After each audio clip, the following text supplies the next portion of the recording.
Nunca desista. Essa é a palavra dessa noite.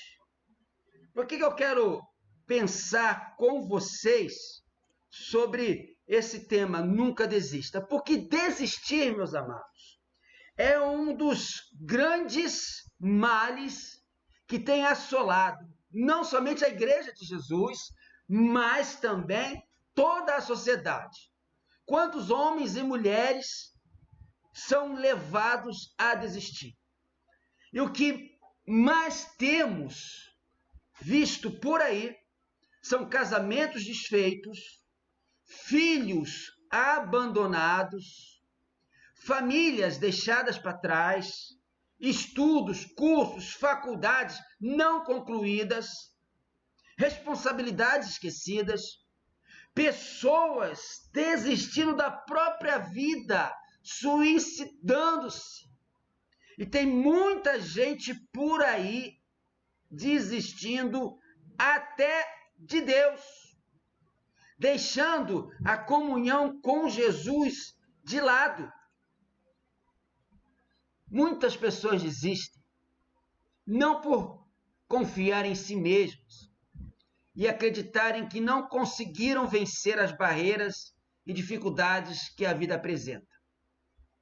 Você já se sentiu ou está agora mesmo desmotivado e com vontade de desistir de tudo?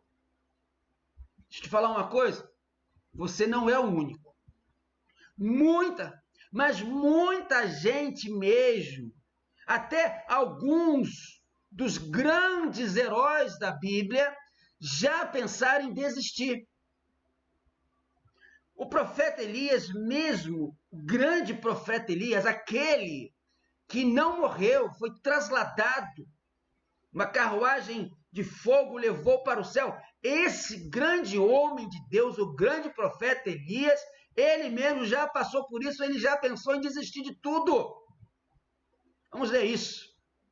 Lá no livro de Reis, primeiro livro dos Reis, capítulo 19, versos de 1 a 4. Eu vou ler na nova versão internacional. 1 Reis 19, de 1 a 4. Ora, Acabe contou a Jezabel tudo o que Elias tinha feito e como havia matado todos aqueles profetas à espada. Por isso Jezabel mandou um mensageiro a Elias para dizer-lhe que os deuses me castiguem com todo rigor, caso amanhã, nesta hora, eu não faça com a sua vida o que você fez com a deles. Elias teve medo e fugiu para salvar a vida. Em Berseba de Judá, ele deixou o seu servo e entrou no deserto caminhando um dia. Chegou a um pé de giesta, uma árvore, um arbusto. Sentou-se debaixo dele e orou, pedindo a morte. Já tive o bastante, Senhor. Tira a minha vida, não sou melhor do que os meus antepassados. Perceba, meu amado, perceba, minha amada, que no verso 4, Elias, o grande profeta Elias, ele desiste de viver. Ele pede a Deus que Deus tire a vida dele. Olha o que ele fala no verso 4. Já tive o bastante, Senhor, tire a minha vida. E não pense você que Elias estava vivendo um mau momento na vida dele. Não. Pelo contrário, Elias tinha acabado de viver um momento tremendo no seu ministério. Ele tinha acabado de enfrentar os profetas de Baal e vencido os profetas de Baal. Se você voltar uma página da sua vida, você vai chegar no capítulo 18 de 1 Reis. E ali, a partir do verso 21, a gente encontra essa vitória. Eu vou ler para vocês. Acompanhe comigo. 1 Reis 18, 21. Elias dirigiu-se ao povo e disse: até quando vocês vão oscilar entre duas opiniões? Se o Senhor é Deus, sigam-no. Mas se Baal é Deus, sigam-no. O povo, porém, nada respondeu. Disse então Elias: eu sou o único que restou dos profetas do Senhor, mas Baal tem 450 profetas. Tragam 2 novilhos, Escolham eles um e cortem-no em pedaços, e o ponham sobre a lenha, mas não acendo o fogo. Eu prepararei o outro novilho, e o colocarei sobre a lenha, e também não acenderei fogo nela. Então vocês invocarão o nome do seu Deus, e eu invocarei o nome do Senhor. O Deus que responder por meio do fogo, esse é Deus. Então todo o povo disse: o que você disse é bom.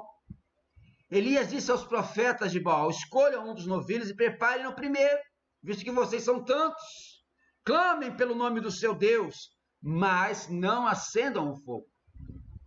Então pegaram o novilho que lhes foi dado e o prepararam. E clamaram pelo nome de Baal desde a manhã até o meio-dia. Ó Baal, responde-nos, gritavam. E dançavam em volta do altar que haviam feito, mas não houve nenhuma resposta. Ninguém respondeu.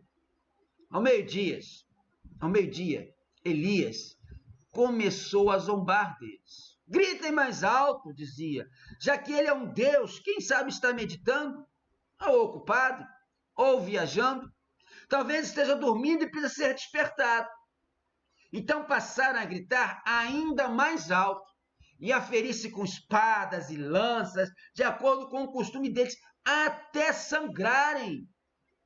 Passou o meio-dia e eles continuaram profetizando em transe até a hora do sacrifício da tarde, mas não houve resposta alguma. Ninguém respondeu, ninguém deu atenção. Então Elias disse a todo o povo: aproxime-se de mim. O povo aproximou-se e Elias reparou o altar do Senhor que estava em ruínas. Depois apanhou 12 pedras, uma para cada tribo dos descendentes de Jacó, a quem a palavra do Senhor tinha sido dirigida, e disse: seu nome será Israel. Com as pedras construiu um altar em honra do nome do Senhor.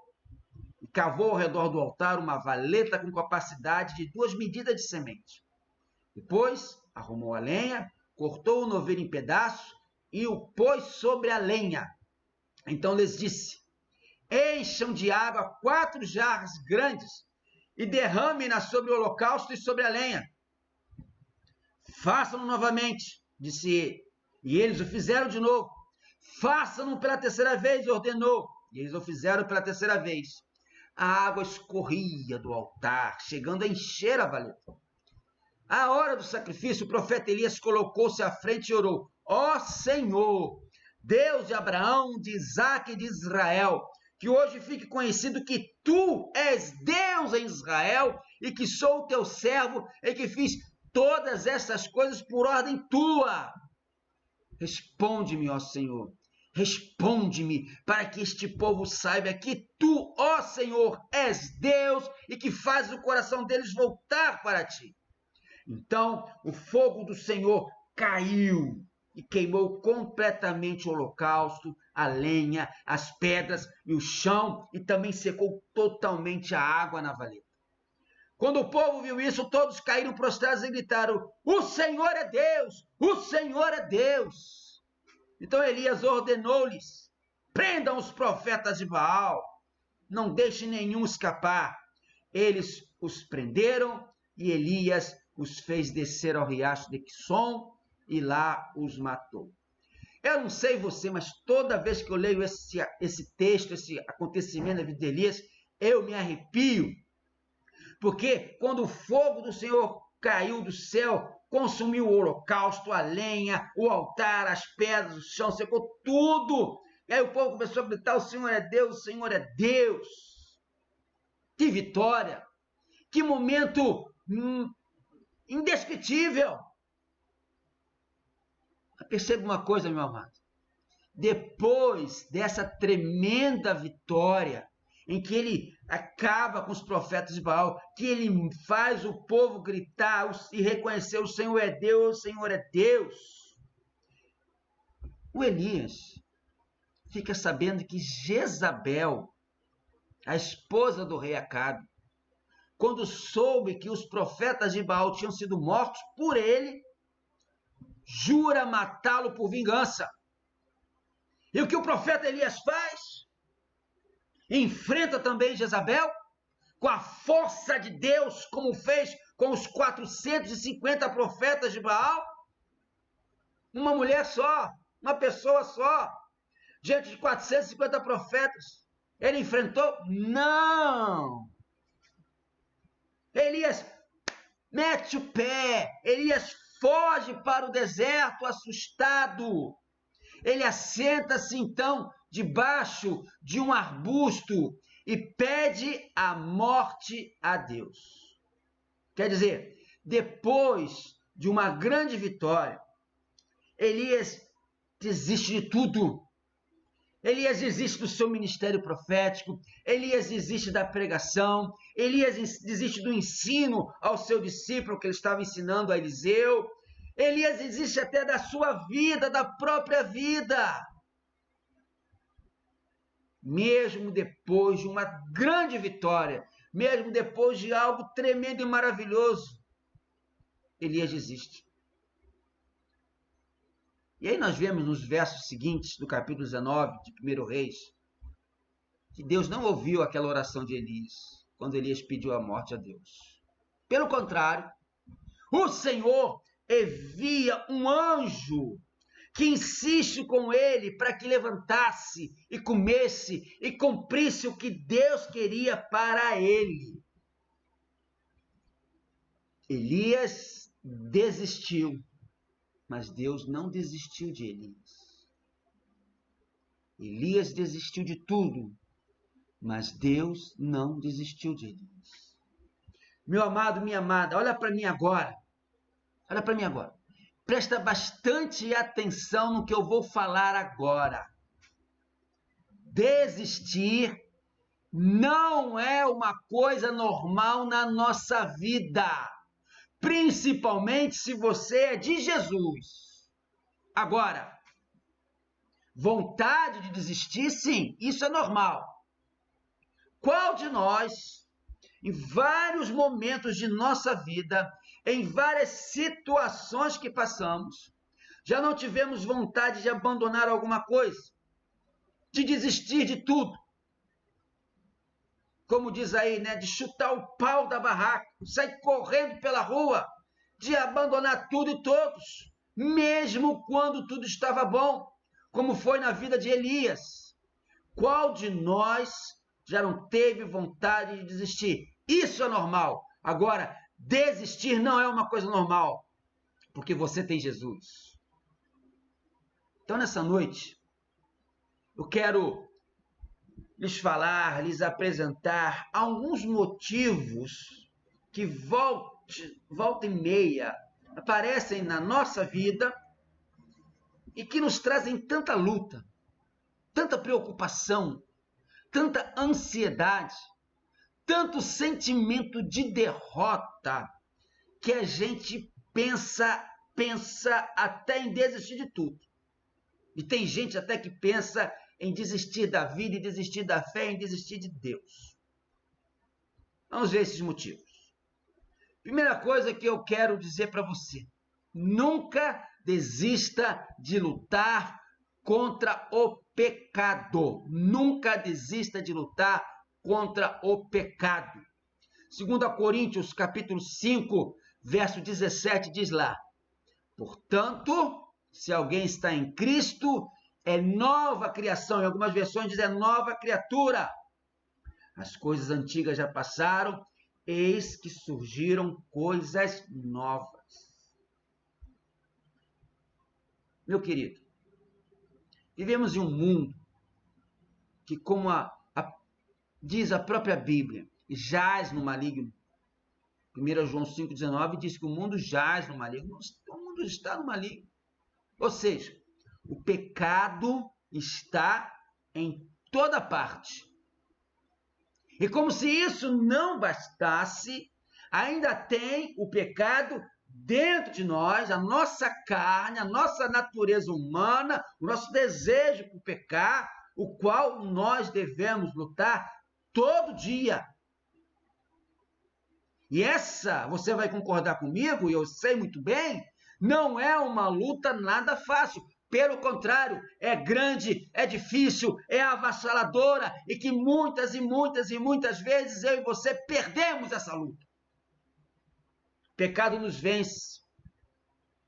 E além de nos vencer, o pecado nos joga para baixo. O pecado nos tira a alegria. O pecado nos tira a esperança. E o pecado nos tira a vontade de continuar lutando contra. Mas, meu amado, saiba que você é uma nova criatura de Deus em Jesus. Saiba que você é uma nova criação de Deus em Jesus. Entenda, os pecados passados passaram, não contam mais. E os pecados que cometemos hoje, quando você crê no que diz a Bíblia em Jeremias 29:13, vocês me procurarão e me acharão quando me procurarem de todo o coração. E em João 6:37, quando Jesus diz, todo que o Pai me der virá a mim, e quem vem a mim eu jamais rejeitarei.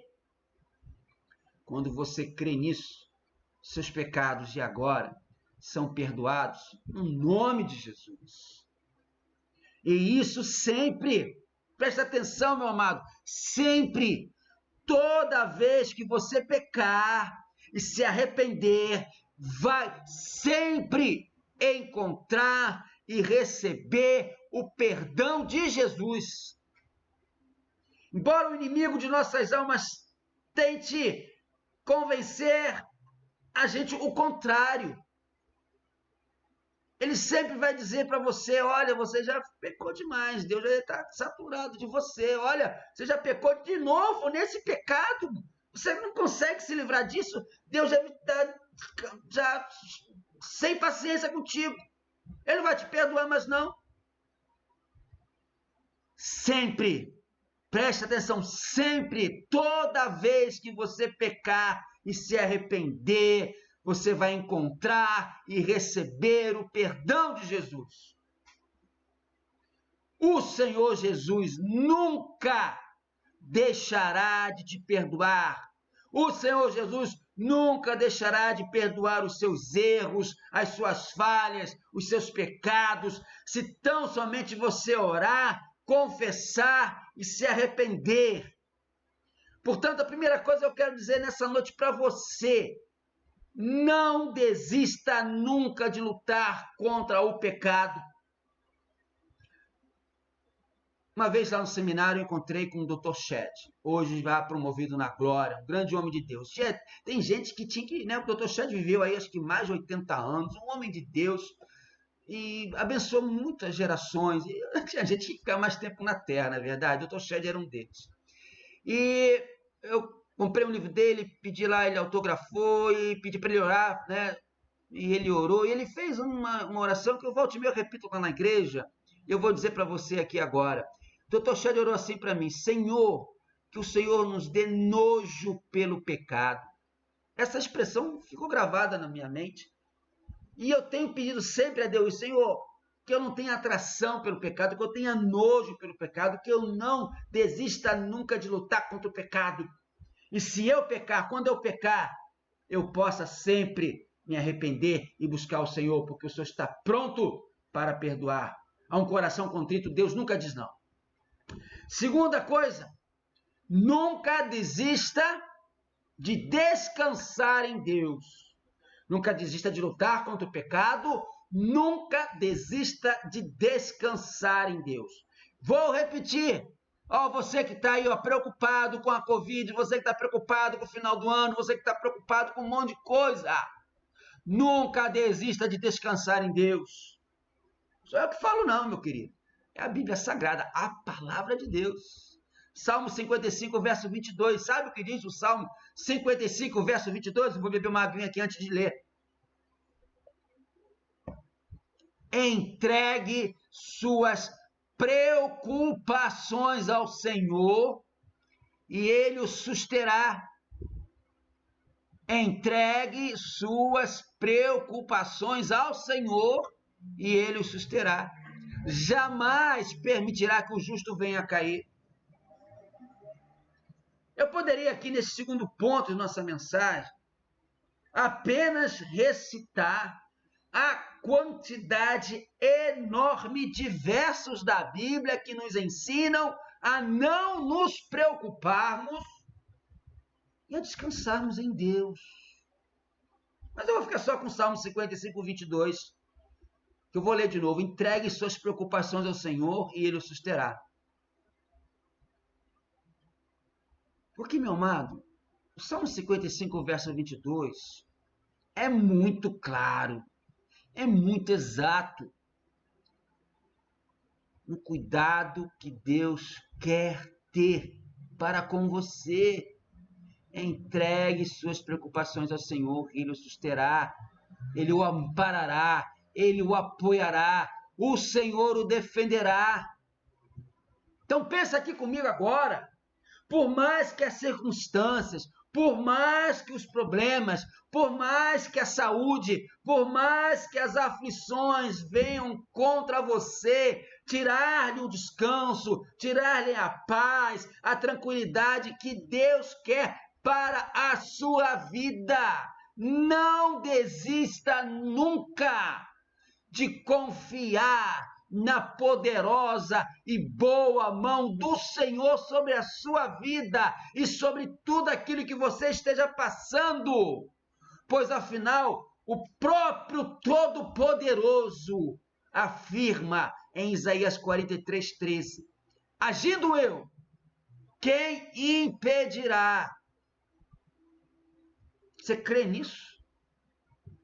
Você crê que Deus fala para você no Salmo 55, 22, para entregar suas preocupações a Ele, que Ele vai te suster, vai te amparar, vai te apoiar, vai te defender? Você crê em Isaías 43, 13, onde o Senhor diz, agindo eu, quem impedirá? Portanto, se crê, pare agora mesmo de ser ansioso, preocupado, inquieto quanto às situações que esteja vivendo. E nunca desista de descansar em Deus. Terceiro, nunca desista de ler a Bíblia. Salmo 119, verso 105 diz, você conhece bem esse verso? Leia comigo aí, recite comigo. Tua palavra é lâmpada que ilumina os meus passos e luz que clareia o meu caminho. Deixa eu falar um negócio com você, vamos ser honestos aqui. Você sabe muito bem, desculpa a franqueza e o jeito que eu vou falar agora, mas você já está cansado de saber e de me ouvir que ler a Bíblia é uma das duas melhores coisas que você pode fazer para ganhar força espiritual para a sua vida. A outra, claro, é orar. E a dificuldade acontece ou quando não conseguimos uma disciplina de uma boa leitura da palavra, lendo grandes trechos da Bíblia,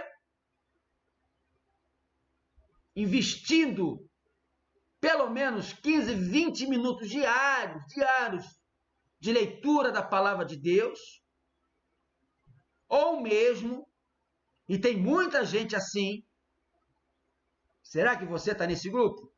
Que acham a leitura da Bíblia enfadonha, tediosa, difícil. E aí acabam por abandonar a leitura, desistindo de ler a Bíblia, mesmo hoje em dia, em que você pode ter a Bíblia no celular, até mesmo para ouvi-la em qualquer lugar, em qualquer hora. Meu amado, minha amada, me responda o seguinte: você andaria em total escuridão por um caminho íngreme, tortuoso, acidentado e bem lá no alto de uma perigosa montanha? Claro que não. Você precisaria de uma boa luz para não cair desse caminho do alto da montanha e morrer. Pois esse é o risco perigosíssimo que você corre quando vive neste mundo de trevas espirituais, com o diabo andando ao seu redor, buscando te devorar. 1 de Pedro 5,8. Você corre o risco de cair desse caminho que é a vida quando você desiste de ler a Bíblia Sagrada, que é lâmpada para os nossos pés, e passa a viver e a contar sem a luz de seus preciosos, ricos, maravilhosos, poderosos e transformadores ensinos. Nunca desista de ler a Bíblia. Nunca desista de ler a Bíblia e leia grandes porções. Leiam vários salmos, leia o livro de Provérbios, leia os evangelhos, leia as cartas de Paulo, leia o Pentateuco. Tenho certeza que você terá uma vida muito melhor. Vamos para o quarto ponto. Nunca desista de ser forte no Senhor. Nunca desista de ser forte no Senhor. Eu leio 2 Crônicas 15:7, que diz: mas vocês devem ser fortes e não se desanimar, pois o trabalho de vocês será recompensado. Hoje em dia, há um movimento em todo o mundo para se cuidar do corpo, fazê-lo forte, né? Isso através de exercícios. Quem nunca frequentou ou mesmo pensou em ir para uma academia fazer ginástica? E realmente, né, os exercícios nos tornam fortes, com mais saúde, ajudam a prevenir doenças, além de proporcionarem uma vida mais alegre. Isso já foi até comprovado cientificamente. Quem faz exercícios físicos regularmente é muito mais alegre. Agora, deixa eu falar uma coisa para você. As dificuldades, os problemas, as desventuras da vida são exercícios para que o seu espírito fique forte, fique animado e preparado para lutar muito bem contra tudo que vier com a força que o Senhor nos dá. Não olhe as dificuldades, os problemas, as desventuras como castigo, como pesar, como penar.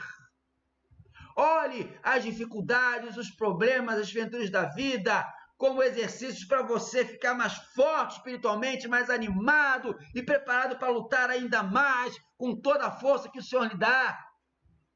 Seja forte, seja animado, seja confiante, seja entusiasmado como deve ser um filho do Deus Altíssimo. Não desista nunca na sua vida de ser forte em Deus. Você consegue isso através de uma vida de fé e experiências com Deus. Você vai concordar comigo, Wilson? Eu vou ser bem franco, honesto. Algumas experiências com Deus nem sempre são agradáveis. Algumas experiências com Deus são muito difíceis.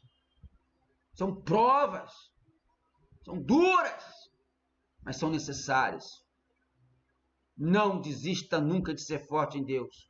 Quando passar pela provação, pela dificuldade, pelo problema, saiba que isso é uma oportunidade de você ser mais forte, mais experiente com Deus. Deus quer te fazer um grande homem de Deus. Deus quer te fazer uma grande mulher de Deus. Quinta coisa, caminhando para o final, nunca desista de clamar ao Senhor. Isaías 30:19. Ó povo de Sião, que mora em Jerusalém, você não vai chorar mais. Como ele será bondoso quando você clamar por socorro. Assim que ele ouvir, lhe responderá. Você lembra que eu disse lá no ponto 3 da nossa mensagem que ler a Bíblia é uma das duas melhores coisas que se pode fazer para ganhar força espiritual para a sua vida e nunca desistir. A segunda é orar. Então, aqui neste ponto, eu quero incentivar você a nunca desistir de orar, de clamar ao Senhor. Esse texto que eu li de Isaías capítulo 30 fala que Deus será bondoso quando clamarmos por socorro a Ele. E isso é fato, é real. Com certeza você já experimentou isso. estava passando por dificuldades, clamou por socorro e Deus te ouviu. Então, meu querido, continue, não desista. Mesmo que em alguns momentos o socorro possa levar um tempo maior para vir do que você pensa, mas tenha certeza, o agir de Deus é perfeito, sempre no tempo certo. Mas tem um outro aspecto da oração, do clamor, que eu quero falar com você aqui hoje. Não ore, não clame apenas por socorro. Ore, clame por louvor, porque o louvor liberta. O louvor liberta. O louvor liberta. E quem ensina isso foi Paulo e Silas, quando foram libertos da prisão lá em Atos 15, versos 25 e 26, não foi isso que aconteceu com eles lá? Diz o texto, por volta da meia-noite, Paulo e Silas estavam orando e cantando hinos a Deus. Os outros presos os ouviam. De repente houve um terremoto tão violento que os alicerces da prisão foram abalados. Imediatamente todas as portas se abriram e as correntes de todos se soltaram. Paulo e Silas tinham todos os motivos do mundo para estarem chorando, tristes, desesperados. Estavam sofrendo dores físicas, dores emocionais, dores psicológicas intensas.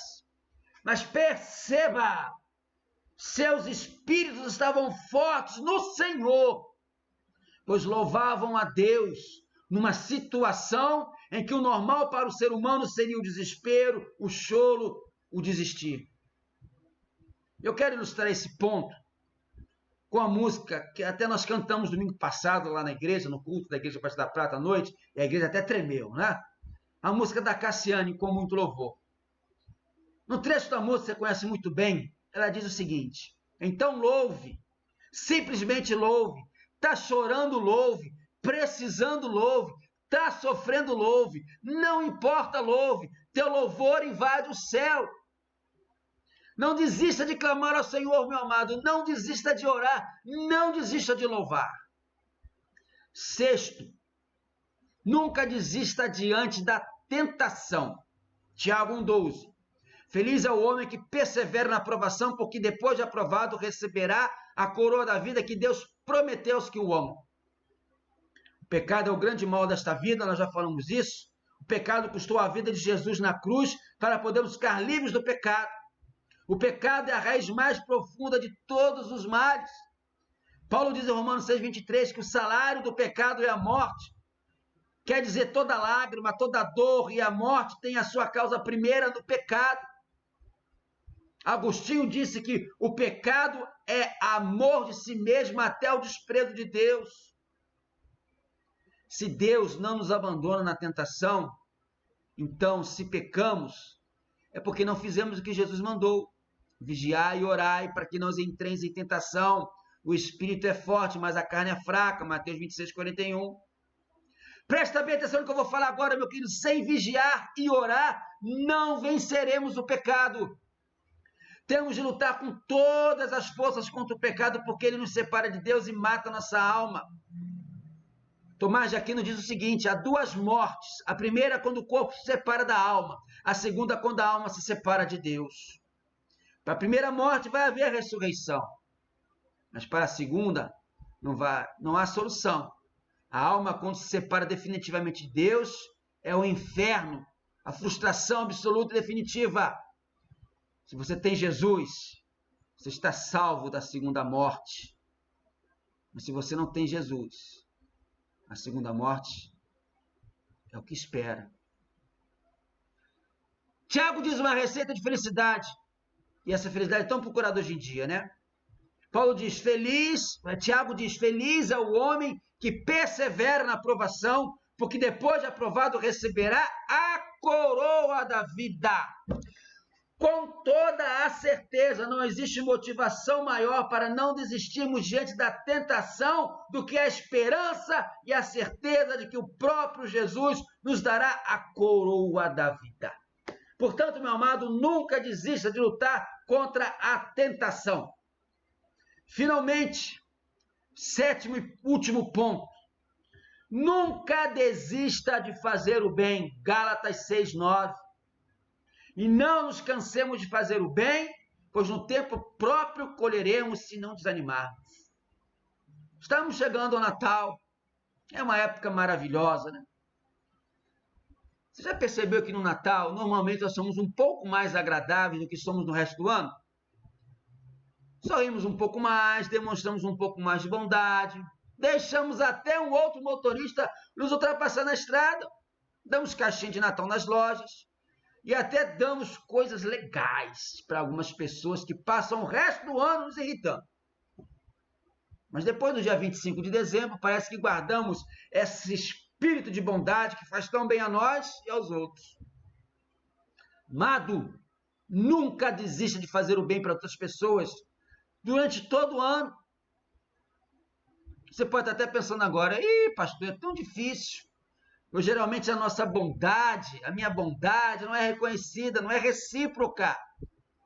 Olha para mim agora que eu vou te contar um segredo.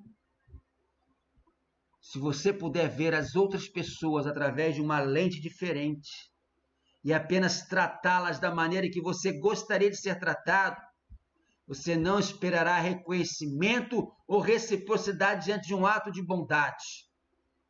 Seja bom sem esperar nada em troca. Não foi assim com Jesus? Tem um outro detalhe importante: não desistir de fazer o bem.